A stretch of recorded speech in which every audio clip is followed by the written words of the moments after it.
Hello friends, welcome back to my YouTube channel. Today in this video we will discuss our new story, The Portrait of a Lady, Class 11th by Khusband Singh. Now let's get start. My grandmother, like everybody's grandmother, was an old woman. She had been old and wrinkled for the 20 years that I had known her. People said that she had once been young and pretty and had even had a husband, but that was hard to believe. My grandfather portrait hung above the mantelpiece in the drawing room. He wore a big turban and loose-fitting clothes. His long white beard covered the best part of his chest, and he looked at least 100 years old. He did not look the sort of person who could have a wife or children. He looked as if he could only have lots of grandchildren. As for my grandmother, being young and pretty, the thought was almost revolting. She often told us of the games she used to play as a child that seemed quite absurd and undignified on her part, and we treated it like the fables of the prophets she used to tell us. मेरी दादी हर किसी की दादी की तरह एक वृद्ध महिला थी। 20 सालों से जब से मैं उन्हें जानता था, वे एक बूढ़ी व उनकी झुर्रियाँ थीं। लोग कहते हैं कि एक समय था वे सुंदर एवं जवान थीं और उनके पति भी थे, परंतु यकीन करना मुश्किल था। मेरे दादाजी की तस्वीर ड्राइंग कक्ष में अंगीठी के ऊपर लटकी हुई थी। उन्होंने एक बड़ी पगड़ी व ढीले कपड़े पहन रखे थे। उनकी लंबी सफ़ेद दाढ़ी ने उनकी छाती का अधिकांश अंग ढक रखा था और वे कम से कम 100 वर्ष के दिखते थे। वे इस प्रकार के व्यक्ति नहीं थे जिनकी पत्नी व बच्चे रहे हों। वे ऐसे दिखते थे मानो उनके बहुत से पोते व पोतियाँ हो सकते थे। जहाँ तक मेरी दादी के जवान व सुंदर होने की बात थी, यह विचार अत्यंत उलटफेर करने वाला था। वे प्रायः हमें उन खेलों के विषय में बताया करती थीं जब वे छोटी थीं, अपने बचपन में खेलती थीं। उनके लिए ऐसा करना बेतुका तथा अशोभनीय प्रतीत होता था तथा हम उन्हें पैगंबर की दंत कथाओं की तरह मानते थे जिन्हें वे सुनाया करती थीं। She had been short and fat, slightly bent. Her face was crisscross of wrinkles running from everywhere to everywhere. वे हमेशा से छोटे कद वाली, मोटी तथा कुछ झुकी हुई थीं। उनका चेहरा एक झुर्रियों का जाल था जो इधर उधर सब ओर थी। No one was certain she had always been as we had known her, old, so terribly old that she could not have grown older and had stayed at the same age for 20 years. हमें विश्वास नहीं था जब हमने उन्हें देखा। वे हमेशा से ऐसी थीं। वे वृद्धा थीं, इतनी अधिक वृद्धा थीं कि और अधिक वृद्धा नहीं हो सकती थीं तथा 20 वर्षों से उसी अवस्था में थीं। She could never have been pretty, but she was always beautiful. वे कभी सुंदर नहीं रही होंगी, परंतु वे हमेशा सुंदर थीं। She hobbled about the house in spotless white, with one hand resting on her waist to balance her stoop and the other telling the beads of rosary. वे धब्बे रहित सफ़ेद कपड़े पहने कुबड़ को संतुलित रखने के लिए अपना एक हाथ कमर पर रखे तथा दूसरा हाथ से अपनी माला फेरते हुए घर में इधर उधर घूमती रहती थीं। Her silver locks were scattered untidily over her pale puckered face and her lips constantly moved in audible prayer. उनके चांदी जैसे बाल उनके पीले झुर्रियों वाले चेहरे पर बेतुके तरीके से बिखरे रहते थे और उनके होठ सतत सुनाई न पड़ने वाली प्रार्थना में हिलते रहते थे। Yes, she was beautiful. हाँ, वह सुंदर थी। She was like the winter landscape in the mountains, an expanse of pure white serenity, breathing peace and contentment. वह पर्वतों के सर्दकालीन प्राकृतिक दृश्य की भांति प्रतीत होती थी, श्वेत ध्वल स्थिर प्रतिमा की भांति जिसकी सांसों में शांति व संतोष समाया था। My grandmother and I were good friends. मेरी दादी और मैं अच्छे दोस्त थे। My parents left me with her when they went to live in the city and we were constantly together. जब मेरे माता पिता शहर में रहने के लिए चले गए तो वे मुझे उनके पास छोड़ गए और हम लगातार एक साथ रहे। She used to wake me up in the morning and get ready me for school. वे मुझे सुबह जगाया करती थीं तथा स्कूल के लिए तैयार किया करती थीं। She said her morning prayer in a monotonous sing-song while she bathed and dressed me in the hope that I would listen and get to know it by heart. I listened because I loved her voice, but never both had to learn it.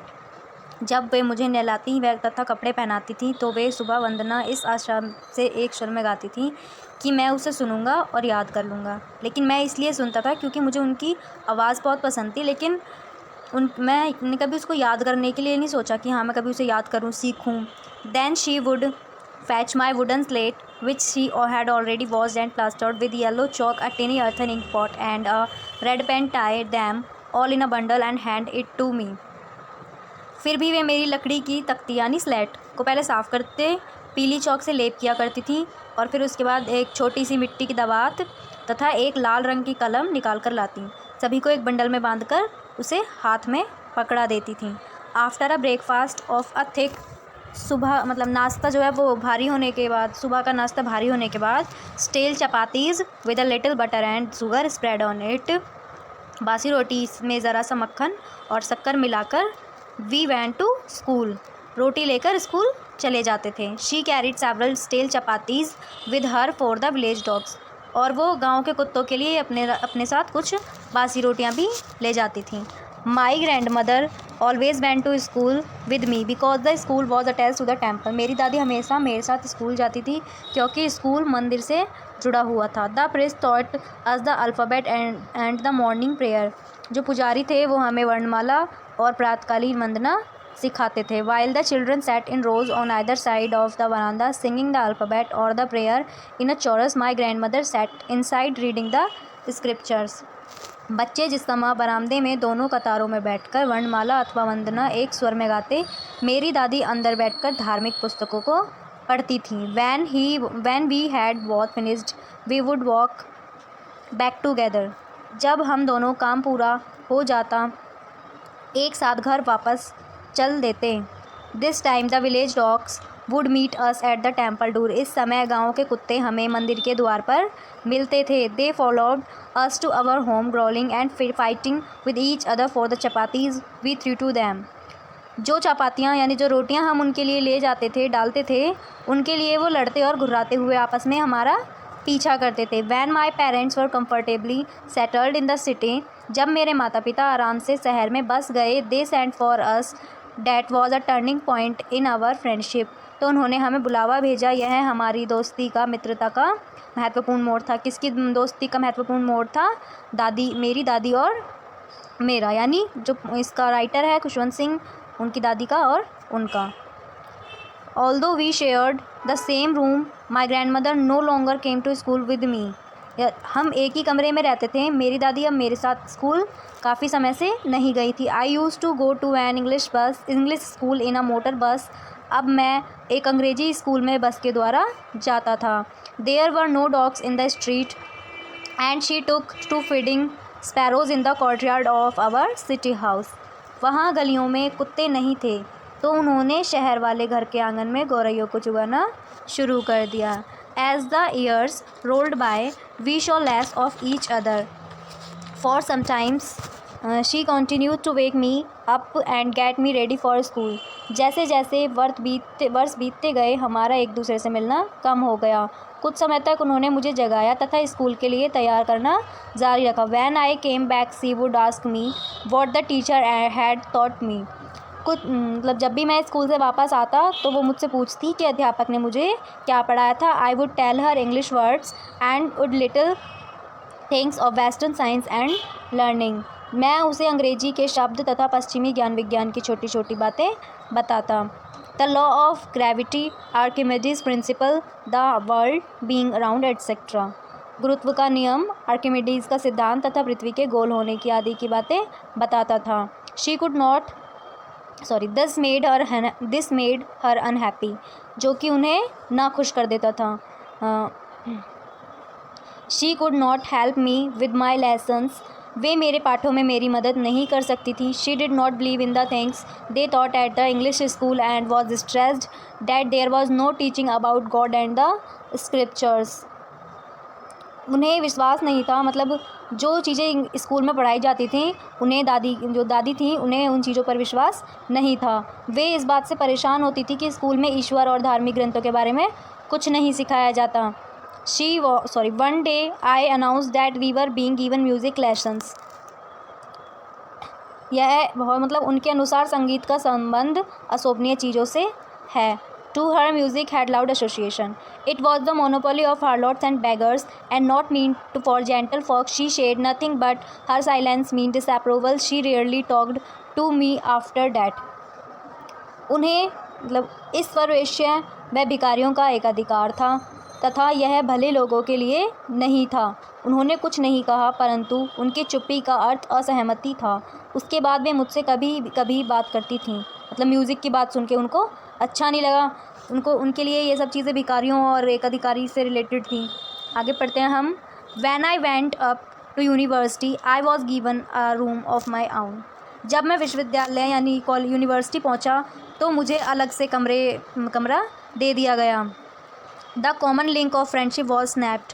हमारी मित्रता की साझी कुड़ी टूट चुकी थी. My grand mother accepted her seclusion with resignation. मेरी दादी ने अपना एकांतवास व्यक्त भाव से स्वीकार कर लिया था. She rarely left her spinning wheel how to talk to anyone. वह किसी से बात करने के लिए चरखा काटना शायद ही कभी छोड़ती थीं. From sunrise to sunset she sat by her wheel spinning and reciting prayers. वे सूर्योदय से सूर्यास्त तक चरखे पर बैठी सूत काटती और प्रार्थना गाती रहती थीं. Only in the afternoon she relaxed for a while to feed the sparrows. दोपहर में केवल दोपहर में जब वो चिड़ियों को दाना डालती थीं, चुगाती थीं, कुछ समय के लिए तभी आराम करती थीं. While she sat in the veranda breaking the breading into little beads, hundreds of little birds collected round her, creating a veritable bedlam of chirruping. Some came and perched on her legs, others on her shoulders. Some even sat on her head. She smiled but never shooed them away. It used to be the happiest half hour of the day for her. जब वे बरामदे में बैठकर रोटी के छोटे छोटे टुकड़े करती थीं तो सैकड़ों छोटी छोटी चिड़ियाँ उसके चारों ओर एकत्र हो जातीं और ची ची करके एक हकीकत का पागलखाना बना देती थी. कुछ आकर उसकी टांगों पर बैठती थीं और कुछ उसके कंधों पर बैठ जाती थी. वे मुस्कुराती रहती थी परंतु उन्हें कभी नहीं भगाती थीं. यही आधा घंटा उनके लिए सारे दिन का सर्वाधिक आनंददायक होता था. When I decided to go abroad for further studies, I was sure my grandmother would be upset. जब मैंने आगे की पढ़ाई करने के लिए विदेश जाने का निश्चय किया तो मुझे यकीन था कि मेरी दादी परेशान हो जाएंगी. I would be away for 5 years and at her age one could never tell. मुझे 5 सालों के लिए दूर रहना था तथा उनकी अवस्था में कोई विश्वास से कुछ नहीं कह सकता था. But my grandmother could she was not even sentimental. परंतु मेरी दादी बता सकती थी, यहाँ तक कि वे भावुक नहीं हुई. She came to leave me at the railway station but did not talk और शो एनी इमोशंस. वे मुझे रेलवे स्टेशन तक छोड़ने आई परंतु ना तो वे बोली और ना ही कोई इमोशंस यानी भाव दिखाया. हर lips moved in prayer, her mind was lost in prayer.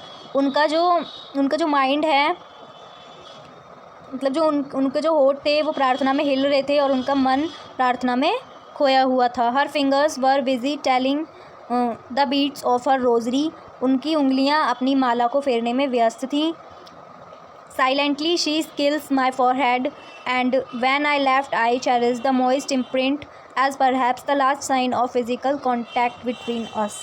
चुपचाप उन्होंने मेरे माथे पर प्यार दिया और उस भीगी छाप को मैंने हमारे मध्य भौतिक संबंध की अंतिम निशानी मानकर मन में संजोए रखा.